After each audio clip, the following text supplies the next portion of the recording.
अब खाने वाला भी चाहिए। भोजन तो बन गया, अब खाने वाला भी चाहिए। और पानी तो सामने है, इसको पीने के लिए प्याली भी चाहिए। जीवन गुजर गया, जीवन गुजर गया यूं ही उपदेशों को सुनते सुनते, लेकिन अब इन उपदेशों पर जीने वाला भी चाहिए। अब इन उपदेशों पर जीने वाला भी चाहिए।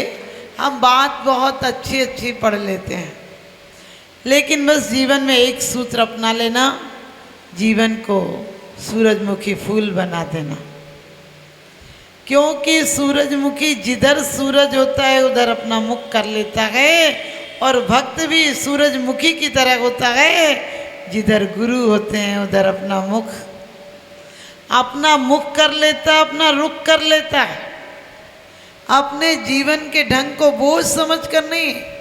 आपको मैं कोई नियम दे दूं, समझ लेना तुम्हें बोझ हो जाएगा। मैं कहूँ तुम्हें कर्तव्य करना चाहिए, तुम्हारे लिए बोझ हो जाएगा। क्योंकि जो करना पड़े वो कर्म हो जाता है, और जो हो जाए वो प्रेम हो जाता है। कर्म होता है वहाँ बोझ होता है, जिम्मेदारियाँ होती हैं, उत्तरदायित्व होता है। लोग कहते हैं बेटे का फर्ज है, मैंने कहा फर्ज नहीं। ध्यान रखना, फर्ज कहोगे तो लगेगा कि जबरदस्ती करना है। यदि प्रेम से करेगा तो आनंद देगा। आपने देखा होगा, बच्चे को पालने को एक नौकर रख दो, नौकर थक जाता है बच्चे के साथ। नौकर चाहता है कि जितनी देर बच्चा सोए उतना आराम है, लेकिन माँ सोते हुए बच्चे को भी खिलाती है, जगाती है। जगाती क्यों है? इसलिए जगाती है कि बच्चा जगेगा तो मुझसे बातें करेगा, मुस्कुराएगा। उसकी मुस्कुराहट अच्छी लगती है माँ को। ध्यान रखना, जब आप फोटो के सामने मुस्कुराते हैं तो लोगों को आपका चित्र अच्छा लगता है, लेकिन आपके जीवन में प्रसन्न संवेग और अनुकंपा आ जाए तो आपका चित्र परमात्मा को भी अच्छा लगता है। यानी हमारे जीवन में क्या है, आज जो कुछ है सब एक जिम्मेदारियां हैं। मंदिर आना है, रात को नहीं खाना है, माता जी ने कहा इसलिए नहीं खाना है। मैं कहती हूँ, मैं नहीं कहती हूँ, नरक तो जाओगे बात अलग है, लेकिन अब तो विज्ञान भी कहता है कि रात्रि में भोजन करना आत्महत्या है। डॉक्टर डॉल्फ हो, डॉक्टर रूस का किलियान हो, और चाहे मास्को का डॉक्टर हो, वो सब कहते हैं कि यदि तुमने रात्रि में भोजन, वो रात्रि में नहीं, वो कहते हैं सोने के 7 घंटे पहले भोजन निवृत्त होना चाहिए। आजकल लोग कहते डिनर भर पेट करो। मैंने कहा कभी नहीं लिखा, आयुर्वेदिक में भट्टाचार्य ने लिखा है। क्या लिखा है भट्टाचार्य ने? कि सूर्योदय के 2 घंटे या 3 घंटे के अंतर में तुम भरपेट भोजन कर लेना, ताकि इतने समय सूर्य रहे तो आपके भोजन का कार्य अच्छे से पचने का कार्य हो सके। एक भाई तो बोले मेरा रात्रि भोजन का त्याग है। हमने कही अच्छी बात है। तो बोले जरा बाहर अभी थोड़ा उजेला है, बाहर खा लेता हूँ। और बाहर भी खा लिया उनने, जल्दी जल्दी खा लिया। बोले रात नहीं हो जाए। हमने कहा इससे तो अच्छा आराम से खा लेता कि रात ना हो जाए, इसलिए तुमने ठूस ठूस के खा लिया। अरे लोग कहते खाने का काम पूरा हो गया। मैंने कही जुबान तक तो काम शुरू भी नहीं होता है, काम पूरा कहाँ हो गया? जबान के नीचे जाता है तब कहीं जाके 48 मिनट बाद तो काम चालू होता है। यानी भोजन अकेले डालना नहीं, उसे पचाना बहुत बड़ी प्रक्रिया है। और सच पूछो, क्योंकि पचाने का काम, डालने का काम मुंह करता है, लेकिन पचाने का काम आंतें करती हैं, और आंत के पास दांत नहीं होते। ध्यान रखना, आंत के पास दांत नहीं होते। इसका मतलब आंत का काम भी तुम्हें दांतों से पूरा करके भेजना चाहिए, तब रस बनता है। माने आप यदि भोजन चबा चबा के करेंगे, और बहुत अच्छे अच्छे विदेश के डॉक्टर कहते हैं कि भोजन यदि क्रोध आए तो नहीं करना। वो क्रोध नहीं, वो कहते हैं गुस्से में नहीं करना, भय में नहीं करना, आतंक में नहीं करना, शोक में नहीं करना। यानी वो शोक नहीं जानते, लेकिन वो कहते हैं रोते हुए नहीं करना, क्रोध आए तो नहीं करना, ज़्यादा अहंकार आए तो नहीं करना। यही तो हमारे आचार्यों ने पहले लिखा है कि भोजन करने के पहले कायोत्सर्ग करना। कायोत्सर्ग क्या कहता है? कायोत्सर्ग कहता है काय से ममत्व दूर करना। भोजन को ऐसे करना जैसे तुम पूजन को करते हो। लोग कहते हैं भोजन में आसक्ति नहीं रखो, मैं कहती हूँ इतनी विरक्ति भी मत रखो कि भोजन करो तो इतनी तन्मय होकर करो कि भोजन के समय कोई चिंता नहीं हो। रूस में एक परीक्षण किया गया, एक बिल्ली को भोजन दिया गया, 48 मिनट के बाद उसकी पाचन की जो प्रक्रिया थी, ईसीजी मशीन आदि लगाई गई उस पर, और परीक्षण किया गया। भोजन पचना शुरू हो रहा था, तभी एक कुत्ते को, भौंकता हुआ कुत्ते को अंदर लाया गया, और कुत्ते ने भौंका और उसका बिल्ली की पाचन क्रिया बंद हो गई। उसके बाद 6 घंटे तक भोजन शुरू नहीं हुआ पचना, वो भोजन सड़कर निकल गया। आप सोचना, आप लोग क्या गए, भोजन करने बैठोगे, इससे फोन, उससे फोन, इससे क्रोध, इससे बातें, सारा काम तुम भोजन के टाइम निपटा देते हो, फिर कहते हो माता जी क्या करें। ध्यान रखना, कुछ हमारे अंदर कर्म का उदय है और कुछ हम कर्मों को निमंत्रण देकर बड़े स्वागत सम्मान से बुलाते हैं। और सिर्फ भोजन बनाना ही और खाना नहीं, भोजन बनाने के पहले महिलाओं का उत्तरदायित्व है कि जब भोजन बनाए तो ये नहीं सोचे कि इससे पेट भरेगा, इससे सोचना कि इससे मोक्ष का काम माल भी तैयार होगा। क्योंकि भोजन मात्र शरीर के लिए नहीं करना। आप पढ़ते हैं 40 दोष विना सकुल श्रावक तने घर असन को, ले तप बढ़ावन हेतु नहीं तन पोसते तज रसन को। क्या कहा है? भोजन भी करते हैं तो क्यों करते हैं? इस संयम रूपी गाड़ी को सिद्ध शिला तक ले जाना है। इस मित्र को, इसे मित्र बनाकर साथ लेना है इसे, और ऊपर जाएगा तो ये पीछे रह जाएगा। ध्यान रखना, ऐसा जीवन शैली आती तुम्हारी। क्योंकि आज आदमी घबराया हुआ है, रास्ते में आ भी रहा है घर तो सोच रहा है कौन सा बहाना लगाना पत्नी से, पूरी प्लान बना रहा है कि क्या कहना, कि वो क्या कहेगी तो मैं क्या कहूँगा, यानी शांति से आ नहीं पा रहा है। और घर आया तो वही हालत हो गई। वो खाने बैठा तो पूरे घर की क्या चिट्ठा उसी टाइम खुल गया। एक व्यक्ति ने कहा माता जी आप उसे समझाइए, मैं खाने बैठता हूँ तभी सब पुराण लेके बैठ जाती है।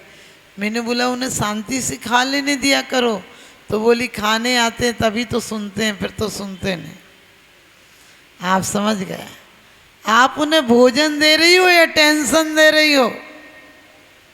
ध्यान रखना, वो आज का दिया हुआ टेंशन कल तुम्हें भी महा टेंशन में धकेल देगा। क्योंकि अभी भोजन इतने भावों से बनाना, आज क्या है अधिकांश मैले मैं करूं, मेरी तो जी उगता गया, भैया हम तो 2 रोटी बना के खा लेंगे, नमक से खा लेंगे, लेकिन संयुक्त फैमिली में नहीं रहेंगे। अरे सब मिलकर खाओगे तो पानी भी दूध का काम करेगा, और अकेले अकेले खाओगे तो बद्दुआओं का दूध भी जहर हो जाएगा। वास्तव में हमें जीवन शैली कैसी जीना, हम वही जीवन जो इतनी बार हमें नरक निगोद ले गया, वही जीवन अभी भी जी रहे हैं।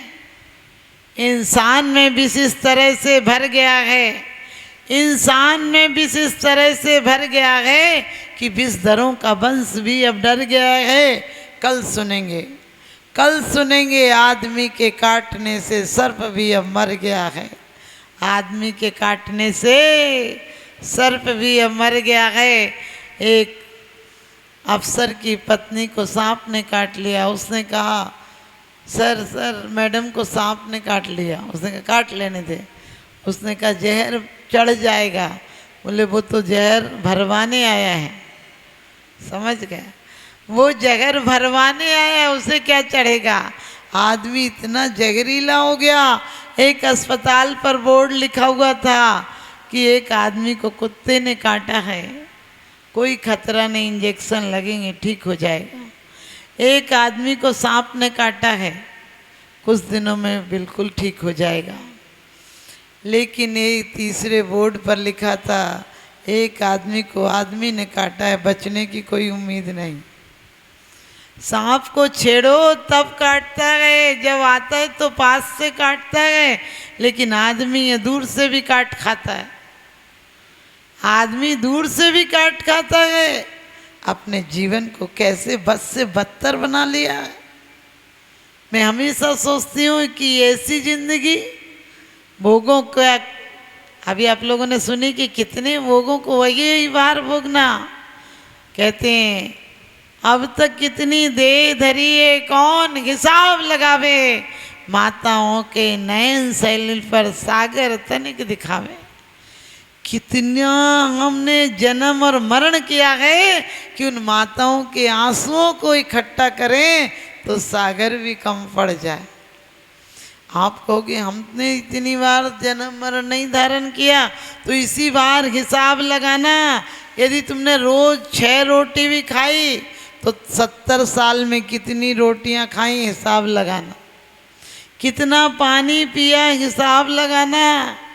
क्योंकि वास्तव में अब तक कितनी देह धरी है, कौन हिसाब लगावे। और हर देह को हमने अपना ही माना है। कब ख्याल आता है कि देह सराय खाना है। ये तो लुटेरों की बस्ती है। यहाँ साहूकार अपना माल बचा कर ले जाते हैं। साहूकार इतने चालाक होते हैं कि अपनी गठरी भी चोरों के हाथ में दे देते। अब चुराओ क्या चुराओगे। लोग कहते हैं दुर्जन दे स्वभाव बराबर, मूर्ख प्रीत बढ़ावे। हमने कि मूर्ख प्रीत बढ़ाता है और ये प्रीत से मोक्ष की रीति निभाता है। साधु भी भोजन करते हैं, आप भी भोजन करते हो। वो भोजन करते करते भी भोजन नहीं करते हैं कि भोजन करते करते भी एक बार दिन में ले आहार खड़े अलपने ध्यान में। आपने सोचा भोजन खड़े खड़े क्यों करते हैं? क्योंकि उन्हें मोक्ष जाने की इतनी जल्दी है कि बैठने कर भी कौन प्रमाद ले, कौन इतनी देर लगाए। आपको पता है कभी कभी बहुत जल्दी होती तो आप खड़े खड़े थोड़ा सा लेकर चले जाते हो। और वृत्ति परिसंख्यान कि मिलेगा तो तुझे दूंगा, नहीं मिलेगा तो तुझे साधना में लगा कर रखूंगा। और कितना वफादारी है। आप नौकर को रखते हैं तो क्या कहते हो, इतना इतना काम तुझे करना है तो तनख्वाह मिलेगी। जिस दिन काम करना बंद कर देगा उस दिन तेरी सैलरी भी बंद, तुझे छुट्टी दे दी जाएगी। वो भी कहते हैं जब तक तू मेरे संयम का माल तैयार करेगा, जब तक मेरी आत्म साधना की ड्यूटी में तत्पर रहेगा, तब तक तुझे कुछ मिलेगा। और जिस दिन तूने मक्कारी की उस दिन तेरी छुट्टी हो जाएगी। क्या बात है। साधु कितनी सोच विचार अच्छी रखता है। और आप हो कि इसके भी नौकर बन गए, इसके भी नौकर बन गए। मैं ये नहीं कहती कि अच्छा मत खाओ। लोग कहते माता जी ये चीज़ हमें पसंद थी हमने छोड़ दी। हमने कहा अभी तक तो तुम्हें पसंद ही है, अभी तक तो तुम्हारे दिमाग में पसंद वहीं बैठी है, कहाँ छूटी वो। लोग कहते हैं हमने 10 लाख रुपए त्याग दिए। एक व्यक्ति बोला माता जी मेरे पास 1 करोड़ थे, मैंने लात मार दी। मैंने कि वो लात सही लगी नहीं होगी। समझ गए। कल तक कहते थे कि नोट गिनूंगा, आज कहने लगे माला गिनूंगा। क्या फर्क पड़ा, गिनने में अंतर नहीं हुआ। कल तक कहते थे मकान बनाऊंगा, आज कहने लगे मंदिर बनाऊंगा। बनाने में थोड़ी अंतर हो, सिर्फ थोड़ा सा अंतर हो गया ये कि पहले पाप में लगे थे, अब पुण्य में लग गए। लेकिन सच पूछो, पुण्य पाप फल माई, हरक बिल को मत भाई, यह पुद्गल पर जाए उपज बिन से थिर नाई। ध्यान रखना, पुण्य में भी मत उलझना, पाप में भी मत उलझना। ये उलझन भी सुलझन के लिए हो। फेरे पड़ते हैं तो गठबंधन वाले को भी कुछ दिया जाता है, और पुलिस वाला यदि तुम्हें हथकड़ी बांध कर ले जाए तो खुशी होती कि बुरा लगता है? उस समय गठबंधन होता है तो तालियां बजाते हो, बहन राखी बांधे तो चेहरे पर मुस्कुराहट आ जाती है, और ऐसे कोई आपको बंधन में रखे तो गुस्सा आता है। इसी प्रकार से ये संयम का बंधन हमारे शुभाचार हैं। शुभ से शुद्ध तक जाने के लिए क्या उपचार हैं? भक्ति शुल्कता में थी मुक्ति कन्ना करग रहे, कि भक्ति रूपी शुल्क दो, तुम्हारा विवाह मुक्ति रूपी कन्या से हो जाएगा। और यदि तुमने धोखा दिया परमात्मा को, बच्चे को लाते हो, बोले ढोक दे, हमें लगता कह रहा हो ठोक दे। हमसे बोलते माता जी ने पीछी मार दो। हमने कि पीछी मारने के लिए होती कि बचाने के लिए होती? अजीब दिमाग के लोग हमारे पास आते हैं। मैं कहती हूँ कि धर्म भीरू मत बनो, कभी धर्म में छल फरेब मत करना, वरना बहुत महंगा सौदा पड़ेगा।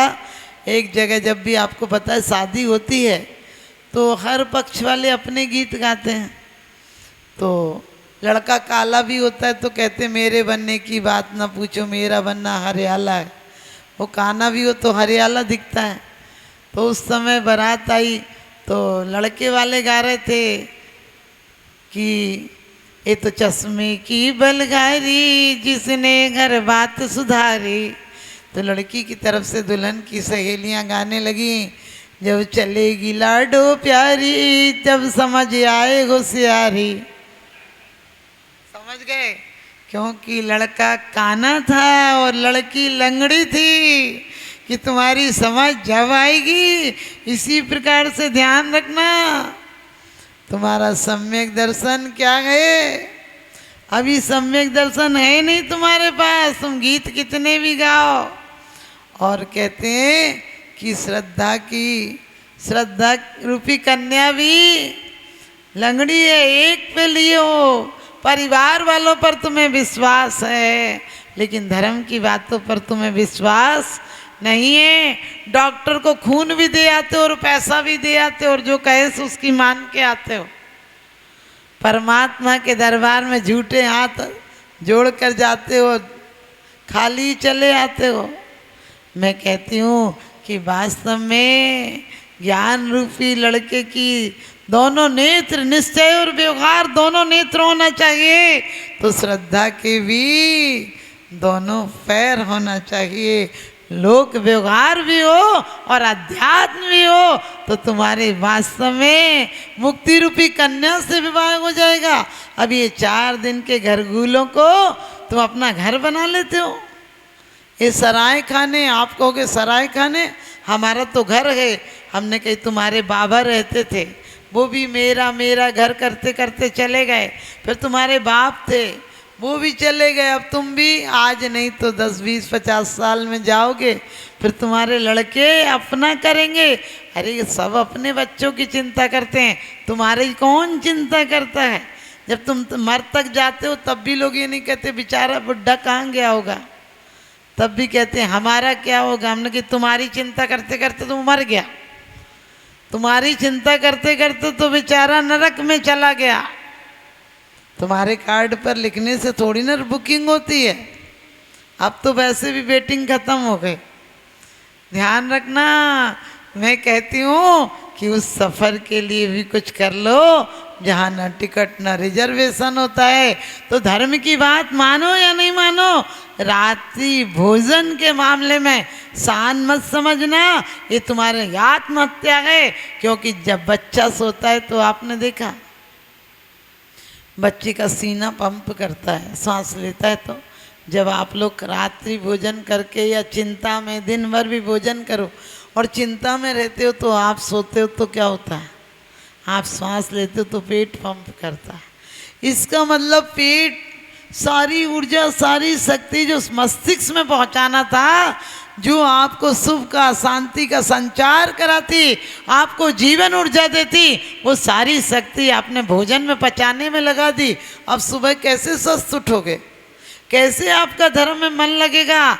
तो हमारे आचार्यों ने तो कहा ये कि रात्रि भोजन मत करना, लेकिन विज्ञान कहता है कि सूर्योदय के बाद आप सबको पता है कि ऑक्सीजन की मात्रा कम हो जाती है, जो भोजन को पचाने में ज़रूरी है।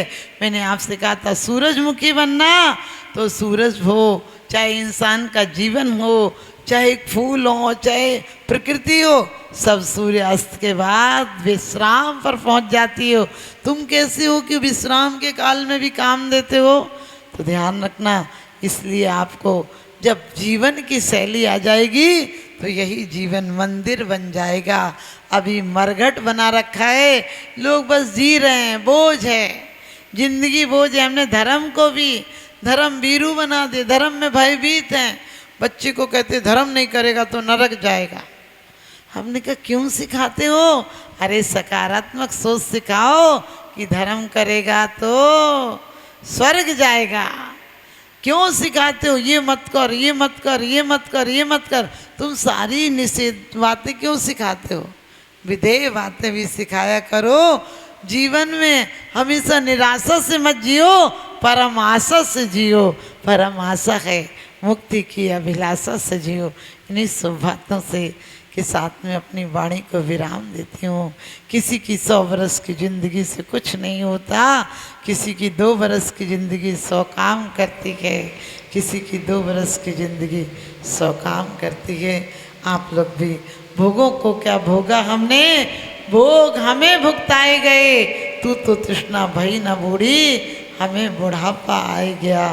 तो वास्तव में आप अपनी तृष्णा को समझें। कितनी और दौड़ लगाओगे, जितना जोड़ोगे उतना छोड़ोगे। तो अभी से जोड़ने का मतलब मैं पैसे की मना नहीं करती हूँ, लेकिन पैसे को सही जगह लगाना, भावों को सद्भावना में लगाना, इस काया को शुभ कृत्यों में लगाना। एक दिन तुम भी मोक्ष पा जाओगे। बोलिए आदिनाथ भगवान। बोलो परम